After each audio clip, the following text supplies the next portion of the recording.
বন্ধুরা, আপনারা যদি আফগানিস্তানের এই বিশাল জয়ে খুশি হয়ে থাকেন ও রাশিদ খানকে সেরা ক্যাপ্টেন মনে করে থাকেন, তাহলে আজকের ভিডিওতে অবশ্যই একটি লাইক করে দিন। বন্ধুরা, টি-20 ওয়ার্ল্ড কাপে ইতিহাস গড়ে বাংলাদেশকে হারিয়ে ও অস্ট্রেলিয়াকে ওয়ার্ল্ড কাপ থেকে বাড়ি পাঠিয়ে ম্যান অব দ্য ম্যাচ হওয়ার পর কেঁদে ফেলে রাশিদ খান। ম্যাচ জেতার পর রাশিদ খান ভারতীয় দলকে নিয়ে এমন কিছু বলল, শোনার পর আপনিও কেঁদে ফেলবেন। কিভাবে রাশিদ খান ভারতের জন্য ম্যাচ জিতেছে ও ভারতীয় দলকে নিয়ে কি বলেছে, তার সেই মাথা খারাপ করা বায়ানের সম্পূর্ণ ভিডিও আপনাদের দেখাবো। তবে তার আগে আপনাদের কি মনে হয় রাশিদ খান ও রোহিত শর্মার মধ্যে সব থেকে সেরা খেলোয়াড় ও সেরা ক্যাপ্টেনকে নিচে কমেন্ট করে আমাদের জানাতে ভুলবেন না। বন্ধুরা, টি-20 ওয়ার্ল্ড কাপ 2024-এ ইতিহাস সৃষ্টি করেছে ভারতীয় দল নয়, ইতিহাস গড়েছে আফগানিস্তান দল। গত বছরে ওডিআই বিশ্বকাপে ইংল্যান্ড পাকিস্তানের মতো হেভিওয়েট দেশকে হারিয়ে আফগানিস্তান বুঝিয়ে দিয়েছিল যে 22 গজের দুনিয়ায় তাদেরকে হালকাভাবে নেওয়ার দিন শেষ। এবার ভারতের মাটিতে অল্পের জন্য সেমিফাইনাল খেলা হয়নি রাশিদ খানদের। সেই আদার লক্ষ্যকে যত্নে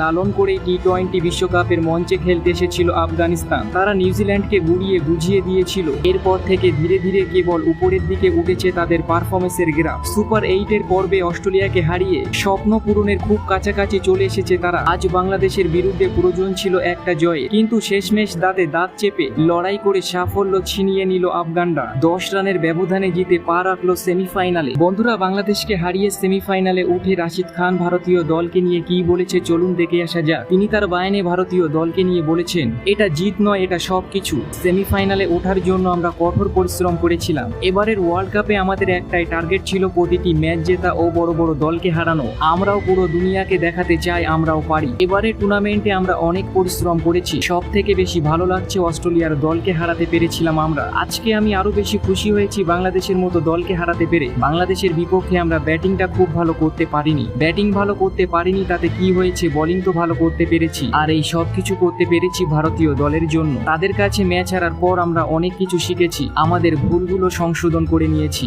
আমি ভারতীয় দল ও রোহিত শর্মাকে অনেক সম্মান করি। সেমিফাইনালে ওঠার জন্য আমি আমার মন থেকে অভিনন্দন জানাই রোহিত ভাইদের। তো বন্ধুরা, আপনাদের কেমন লাগলো রাশিদ খানের এই বায়ান নিচে কমেন্ট করে আমাদের জানাতে ভুলবেন না।